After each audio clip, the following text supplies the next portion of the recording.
And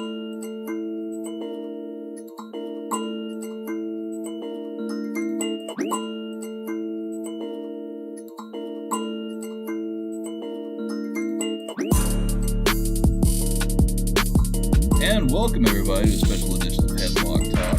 Here we are presenting a new series here, you guys. To my left, Mr. Stephen Groody. Howdy, howdy. I'm really excited for this. Excellent. I'm, of course, Tanner Pruitt. So, everybody, we are glad to be here on YouTube. This is going to be a bit of our new YouTube profile that we like to call the Knockout Series. Yes. Thank you to our buddy Chase for naming this here. Yeah, it was a great name. It came out right on the cuff. It was nice. Yeah, I really like it. So we've been out for a little bit, you guys. J-Raw has had a nasty flu. Yeah. We've considered contacting the CDC because I think it's one of the worst in history. But he is really sick, and he is getting better though. He went to the doctor, got some antibiotics, so we should be back up and running for the podcast. So if you like this, you want to hear the long form, we'll definitely be up and running here again soon. But because we missed you guys and we want to make sure we get back in contact with you guys, we're going to do this knockout series here. So let's get to knocking some stuff out. Yeah, no, absolutely. And this series is definitely going to be a little bit of a shorter form series for some of you guys that maybe don't have as much time to sit down for a podcast. So we're planning on making just a little bit shorter, a little bit more concise, maybe a little bit more entertaining in the long run, Yeah. So for our first topic, I just want to kind of pose the question to you and kind of just pose the topic about Dean Ambrose and what's going on with him, where we think he's going and everything like that. Right. We've missed a lot of news since we've been away, so this is definitely probably one of the bigger topics that's out there, and we definitely need to address it. Dean Ambrose obviously is, at least for all intents and purposes, we're not hearing that he's going to be re-signing with the WWE. WWE even released a statement saying that he will not be re-signing. His contract expires shortly after WrestleMania. The alleged number here was WWE tried to negotiate about $1 million a year over a 5 years contract with him. He did decline on that. The word going around is that it's obviously creative frustrations. So with that, I mean, if you watch any of Dean's stuff outside of WWE, he is a very creative mind, but he is definitely not one for the more hokey style of scripting that he's had in WWE up so far. Right. Vince is kind of a hokey kind of writer, it seems. I mean, yeah, it's what gets reactions, and so I can't necessarily knock Vince for that. But at the same time, I can't necessarily knock Dean for wanting to be in a little bit more of a, not necessarily a serious role, but just a little bit less campy. You know what I mean? Yeah, absolutely. You did bring up a good point here earlier when we were discussing this, the possibility of this maybe being a work. Do you want to expand on that, perhaps? Yeah, so my prediction is that this is a work, and only because the timing of the announcement seemed a little strange to me. Yeah. And just with the current landscape of AEW and everything like that, even if WWE did make the decision that, okay, he didn't accept that offer, we're not going to offer him anymore, anything like that. Yeah. It's kind of strange for them to come out and say that and kind of almost announce his free agentship.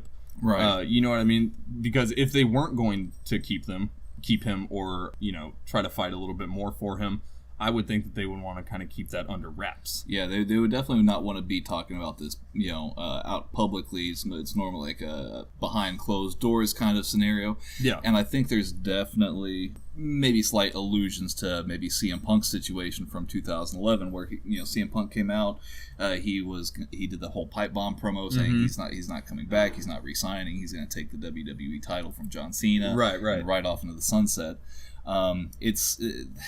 They alluded to something similar like that on Raw, where Dean Ambrose grabbed the mic and he said he had something very important to talk about, and then of course he gets interrupted by Nia Jax, who had a very odd physical confrontation with Dean Ambrose. Yeah, that was very strange. And that's another reason why it might be a work, just because coming out and bringing Nia Jax obviously everyone knows is drawing a lot of heat right now. Really is just not a fan favorite in WWE, whereas Dean, people like Dean, and so to bring someone out who the universe definitely does not like to attack someone that the universe... The whole universe? The whole universe. The WWE universe definitely doesn't like against someone that they do. You know, that screams heat drawing to me. Yeah. You know? Though I would like to see this Nia Jax versus Thanos for the universe at WrestleMania. I think that would be... For all the Infinity Stones. For all the Infinity Stones, Nia Jax, you know, maybe Thanos will put her over. I don't know. Yeah, who knows? But I do think that with Dean Ambrose possibly leaving... If he does leave, and I think that would be quite interesting, this would obviously be a huge coup if AEW was to actually get a hold of him. Oh, yeah. The matches that you could propose are numerous. I mean, Dean Ambrose versus Cody, Dean versus Kenny Omega. You know, I mean, it definitely has a lot of Kevin Nash and Scott Hall jumping ship from WWE to WCW. You know, there is a lot of that kind of same allegory to it, where he would be like the outsider. He'd be the first major, you know, WWE to AEW signing, if that was possible. Yeah. It's also worth noting that he's good friends with Chris Jericho, so it would be very, very interesting to see if he did pop up in AEW. And, you know, obviously his wife still works for WWE as a commentator. Mm-hmm. So who knows what the future shapes for Dean. It would be very, very interesting. Yeah, absolutely. You know, whether this is a work or if this is for real and he does end up jumping ship, maybe going to AEW, it's going to be interesting to watch. I do want to talk a little bit about Nia Jax. Yeah, we brought her up. and what's happening with her. I know you had some thoughts on the situation. Nia Jax had a very interesting Royal Rumble putting it lightly experience. Yeah, I mean she was in the Women's Royal Rumble earlier that evening. She got confronted by Becky Lynch, who she herself was put into the Royal Rumble match, and we will talk about that on the podcast pretty extensively. Yeah. Becky Lynch continued to just pummel the crap out of Nia Jax, which is, you know, I mean, I like Becky, and that's what I want to see. Yeah, I definitely dislike Nia Jax. Yeah. I think it was a good spot. Later on in the evening, though, Nia Jax comes out and ruins R-Truth's Royal Rumble experience, both in kayfabe and for reals. Yep. She smashed up R-Truth really good, and she entered into the Royal Rumble herself as the number 30 entrant. Mm-hmm. But she did actually physically injure R-Truth in the process. Yeah, from everything we're hearing from the locker room and you know, what ensued after the Royal Rumble, it's definitely seeming like R-Truth is very heated towards Nia Jax, and rumors say that, or reports say that he was having to be held back. Right, Jerry the King Lawler, who is probably as good of an inside source into this situation as you can get. Yeah. He did say that R-Truth had to be physically restrained in the back from basically how upset he was at Nia Jax, and I think that's it's unfortunate that even has to transpire in the first place. Yeah. You know. Yeah. Nia Jax is on Twitter saying, "Oh, give me all the heat," you know, and that's all well and good, and you know, she really deserves all the heat possible, but in a very real way, because how do I put this lightly? Let's say this: if you listen to What Culture on YouTube, definitely recommend checking out those guys. Shout out to What Culture Wrestling. They had a very interesting segment where they pointed out. Nia Jax actually averages an injury in a match every 40 matches. Injuring another person. Right. Once every 40 matches. You can compare this to Seth Rollins, who he has also been noted as a quote-unquote dangerous person because of all the high spots that he does in the ring. He only averages an injury every 356 matches. So Nia Jax is about 9 to 10 times more dangerous in the ring than Seth Rollins is. Yeah. So, I mean...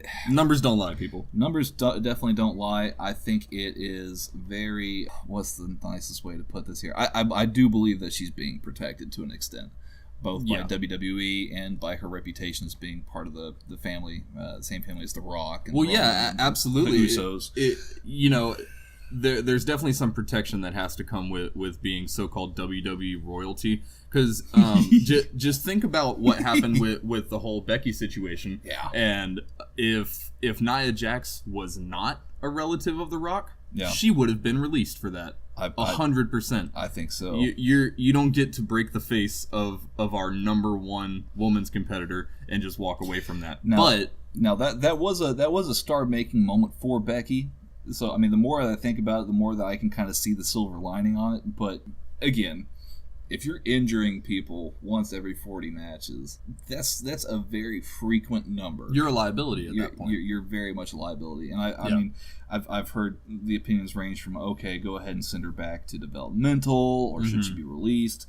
I mean, for one, look, I could go without seeing Nia Jax forever, personally. Yeah. I mean, that's just me, and I know this is a work and everything, but seriously, if you're that dangerous, you definitely need to be polishing up on what you're doing. No, 100%. And, if she is getting some kind of preferential treatment or something like that, maybe don't release her, but definitely send her back into the development league, because she has, she's proved very clearly that she is maybe not up to snuff. Yeah, I mean, she's proven, to me at least, time and time again, that she's incapable of being a safe worker. Yeah. So I mean, at the very least, send her back to NXT, or make her work house shows on NXT house shows circuit. I mean, that's or even just continue to work with her at the actual developmental center, and maybe get some people around her, like maybe Fit Finley, who's obviously good at that. Maybe have her work with Shawn Michaels. I don't know, but give her some people that maybe she can actually learn some stuff and to work safely with. Yeah. I will leave this segment here on this note here. It's definitely public record. Bret Hart has said many times that his number one achievement in his whole career was the fact that he never injured somebody. And I think that speaks volumes of what it takes to be a good professional. And if that's what it takes to be a good professional, I think that Nia Jax has done a terrible job so far. Yeah, I mean, I unfortunately do not disagree with you at all. From one polarizing figure to another, perhaps. Man. Brock Lesnar. Brock Lesnar. Yeah.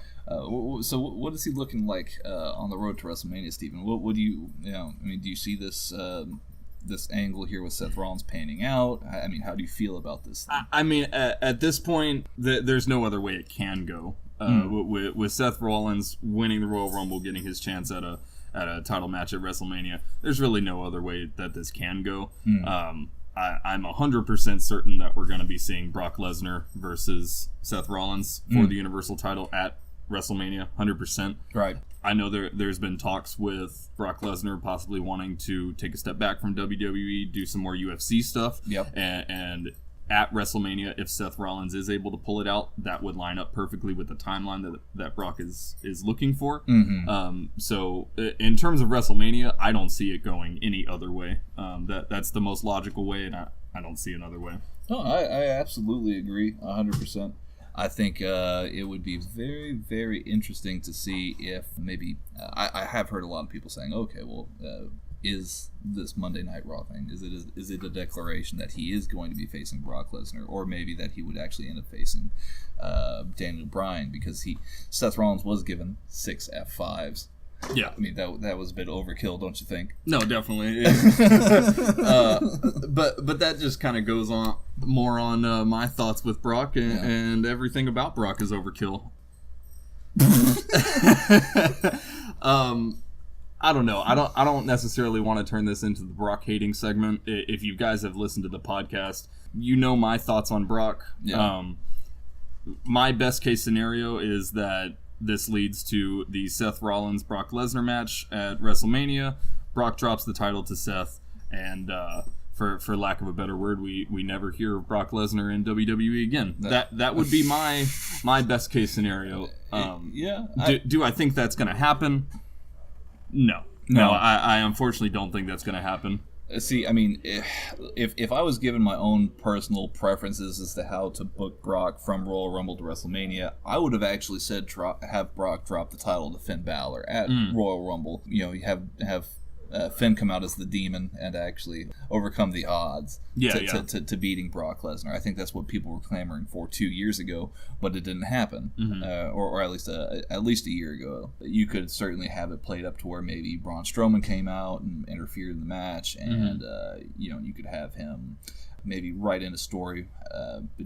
How he just wanted to destroy Brock for all the times that he got screwed out of the title against Brock. Right.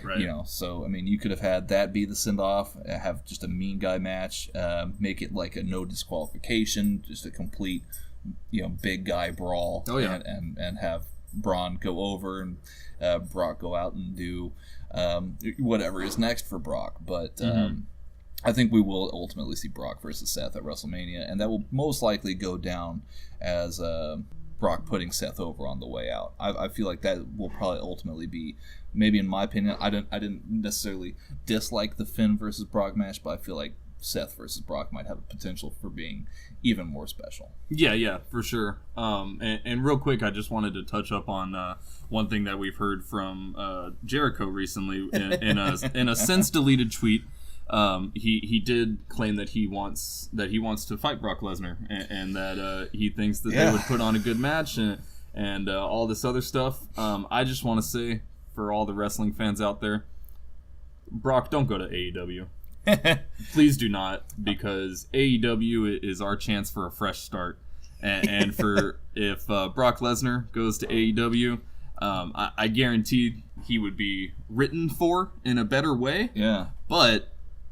He's carrying around a lot of baggage with him from WWE. So, I mean, this is coming off the back of some stuff that Paul Heyman said, where it's like, okay, well, when Brock's deal runs out, I mean, he's going to have 3 places that he can negotiate with.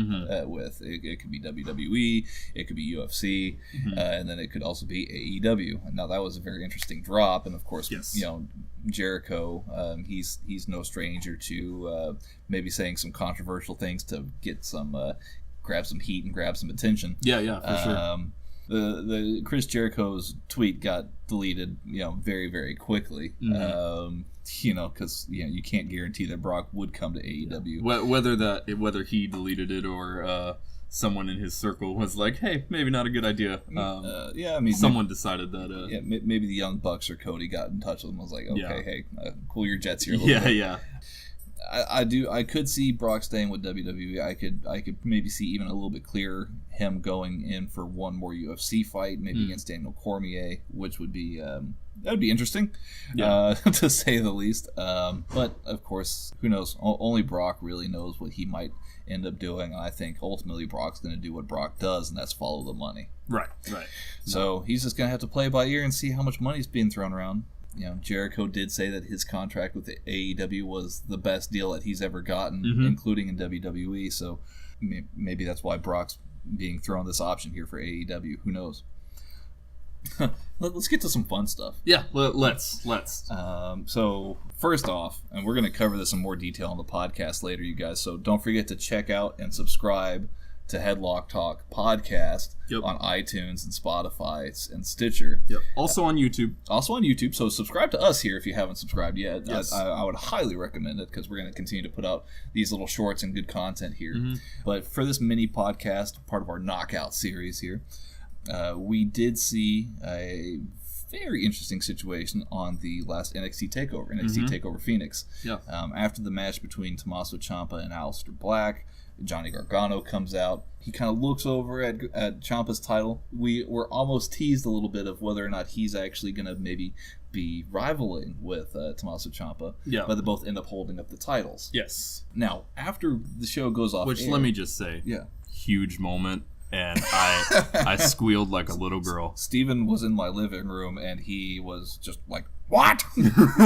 So it was brilliant. Yeah. But I will say this too: as the show goes off air, for a WWE.com exclusive, one thing that we saw here And if you go back and rewatch TakeOver, the Velveteen Dream was sitting ringside. Yes. He comes out on to the ramp where Gargano and Ciampa is, and he's kind of jawing with them, pointing his fingers, and and as that's going on, cue in Aleister Black, who's hobbling up the ring. His leg was worked over really, really well in the match, so he was definitely selling like he should have been, which was great. Not too many people do that, and I really appreciated that degree of selling your work. Then came in a very interesting figure in Adam Cole. So you then had three heels, Tommaso Ciampa, Johnny Gargano, and Adam Cole on one side, and then you had Aleister Black and Velveteen Dream, two faces directly opposed to them, and then Ricochet comes out too soon right after Adam Cole. So you had the six guys there right on the ramp, which are the three biggest faces in NXT and the three biggest heels. Yeah, I would say definitely the top six guys in that company. They had to be restrained by all sorts of referees and talent agents and stuff, and this continued on backstage where, and again, you can see all this at WWE.com. Yeah, eventually led to Triple H coming out, splitting everybody off, telling them to calm down, everything like that. Yeah, I thought he was going to start pedigreeing people. But I wish he would start pedigreeing people. Yeah, true. But, what we ultimately see here is something very, very interesting. They announced on the Royal Rumble pre-show Halftime Heat. Apparently, it's been about 20 years since they did one of these here. Coming back. Halftime Heat, which is going to be... I've never experienced a Halftime Heat. I did very, very long ago. Yeah. So... I can barely even remember it, to be honest with you. Yeah. But we're going to have a six-man tag. It's going to be Ricochet, Velveteen Dream, and Aleister Black versus Adam Cole, Johnny Gargano, and Tommaso Ciampa. Adam Cole, Tommaso Ciampa, and Johnny Gargano. So that'll be very interesting. Yeah. So you have a semi-DIY reunion. Oh, man. Steven's excited. So this is going to be a very good match. I did propose an angle where and please, I hope this works. Obviously, as of right now, as we speak here, it may be you, the listeners. Maybe you'll find out later tonight. Maybe you won't. Maybe I'm completely wrong on this here. But Kenny Omega is officially out of contract, and I did find it to be a bit random that they did announce this Halftime Heat show. So obviously WWE knows Kenny's out of contract. Yeah, of course. Perhaps, this is more than just a match. Perhaps this is an actual angle where maybe they unveil Kenny Omega maybe somehow in or during or around the match. I tried asking Dave Meltzer on Twitter, but of course he didn't get back to me. So who knows what's going to happen? Who knows? It's no secret here at Headlock Talk, we are a huge fan and supporter of Kenny Omega. Yep. Just absolutely fantastic guy. Wherever he does end up going, he's going to be great at. There's no argument there to be had. However, going the NXT route would probably be my number one pick. Yeah. Just because a lot of my favorite guys in the world of wrestling are in NXT right now. Right. And also, Triple H being the head guy there, Shawn Michaels working on some of the writing. They could just do it very, very well. Yeah. And I completely agree. The rivalries that you could put Kenny in through WWE are numerous. And you don't even have to keep Kenny in NXT very long. You can do like a crossover NXT WWE invasion kind of thing, or Kenny comes out and attacks Seth Rollins maybe the night after WrestleMania. You could do all sorts of things. Again, I don't want to hype up our listeners for something that might not happen. Right. It is very probable that this might not happen. I just found it to be very unique and very interesting regarding the timing and this announcement of Halftime Heat. Absolutely. It will be interesting to see if something does happen, but I can't make any promises. I don't want to be the guy spreading falsehoods around. So right. Just some thoughts from me. A boy can dream, right? A boy can dream. Exactly. So just to wrap things up with maybe some quick signing news here. Kushida over in New Japan, he did wrap up his New Japan run recently with his match, this dream match against Tanahashi. So you have the probably the greatest Super Junior of all time in Kushida, who's going to be coming over to NXT very soon against Tanahashi, probably regarded as one of the greatest IWGP heavyweight champions of all time. And they had about a 30-minute match. You can find this and stream this on New Japan World. Again, only about $10 a month. It's well worth your money if you want to have some high quality wrestling in your life.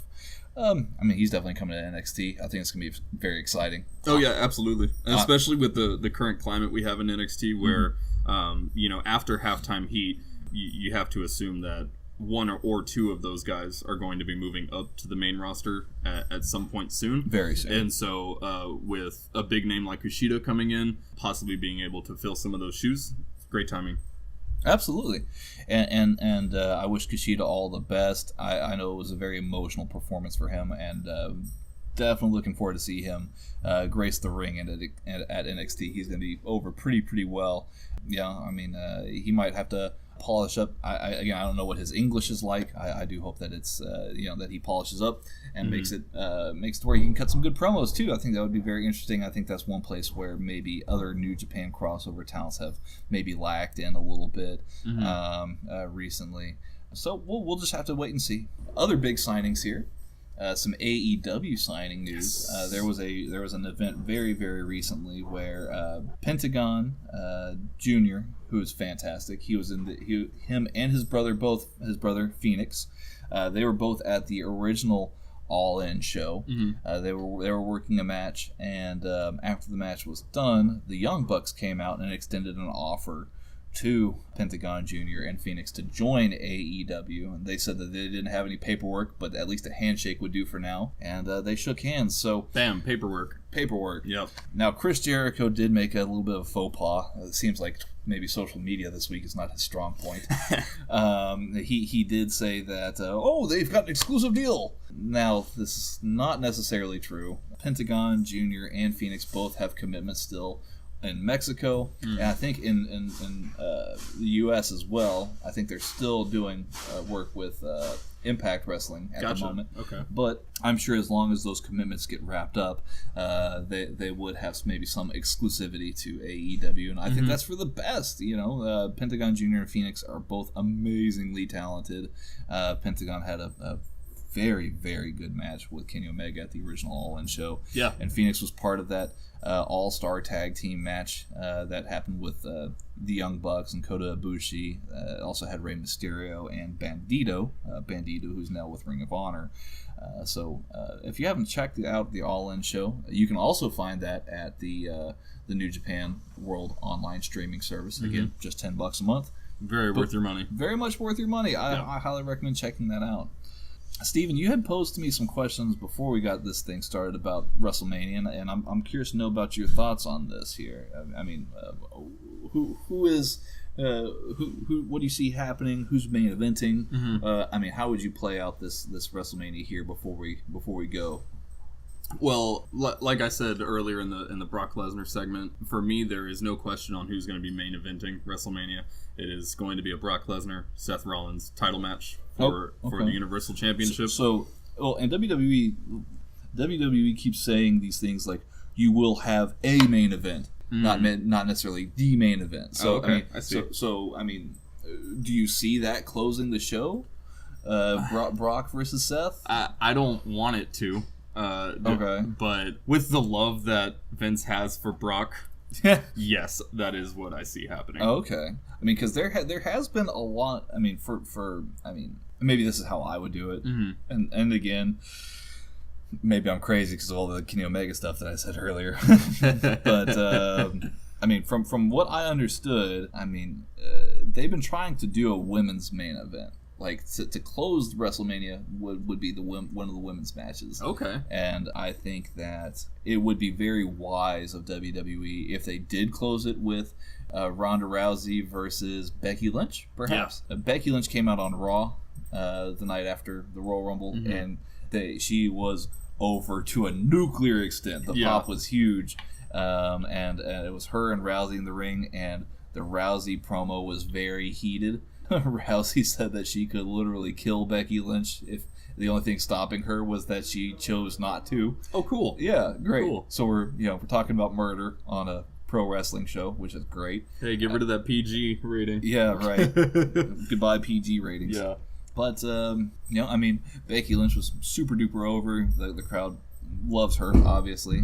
So it would not be the worst thing ever to have your most over superstar, I guess, main eventing WrestleMania.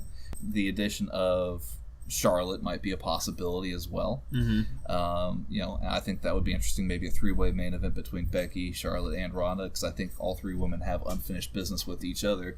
So, I mean, that's how I see it shaping up. WrestleMania should be a great show. I mean, there's so many things that you could do. I mean, we'll probably learn a lot more about how WrestleMania is going to shape up, because there are still 2 more shows before WrestleMania. We still got Elimination Chamber and Fastlane. I think we're going to see a women's main event here, but Brock versus Seth will hopefully be very, very good. Yeah, I mean, I know how you feel. I'm not excited about it, but I'm more excited about the possible outcome of the match. Yeah. But I think a women's main event would honestly be really cool, because a lot of the most over talent that they have on the roster is in the women's division, with Becky Lynch and with Asuka and with Charlotte. Yeah. Those three ladies Ronda. and Ronda. Yeah. Those 4 ladies are very, very much over at this point. Absolutely. And I think with the current climate, this would be perfect timing for the first, women's main event. And maybe this is just me, but if I'm Vince, I would say, give them as much time as they want. I would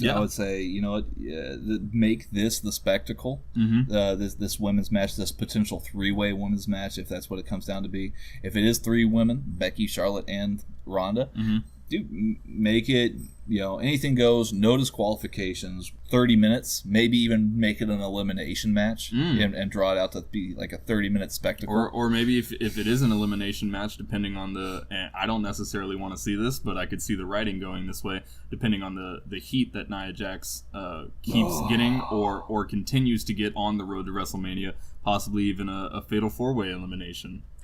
I mean, you just ruined my dreams. Like I said, I don't necessarily want to see that, but I could definitely see it going that direction if they do decide to really capitalize on this heat that she's getting right now. I mean, I did hear a recent rumor that they might have like Nia Jax do a match with Dean Ambrose at WrestleMania. Your face says everything. Listeners, I'm sorry you can't see Steven's face, but that is what I've heard. Nia Jax versus Dean Ambrose. I want to unhear that. Well, you tried putting her in the Fatal 4-Way, so we'll have to leave this episode of the Knockout Series on an acrimonious, level here. Dear listeners, it's great to get back in touch with you. Please don't forget to like, share, and subscribe to our Spotify and iTunes accounts, as well as Stitcher for that matter. Yep. So definitely continue to check us out. We'll be here on YouTube. We'll continue this Knockout Series going. We'll definitely be wanting to take this in more of different directions here, but we wanted to get back in touch with you guys in a shorter form than what our normal podcast is. Yeah. Steven, got any final words? No, not really. Just wanted to say, stop laughing at me. Just wanted to say that really excited to be able to get back in touch with you guys, whether it be in the long form or the short form. Yeah. I really enjoy doing these recordings and really enjoy getting in touch with you guys and letting y'all in on the world of news and our crazy pipe dreams and all that kind of stuff. So thank you for listening, and don't forget to like and subscribe. Yeah. All right. Have a good one, guys. Later, y'all.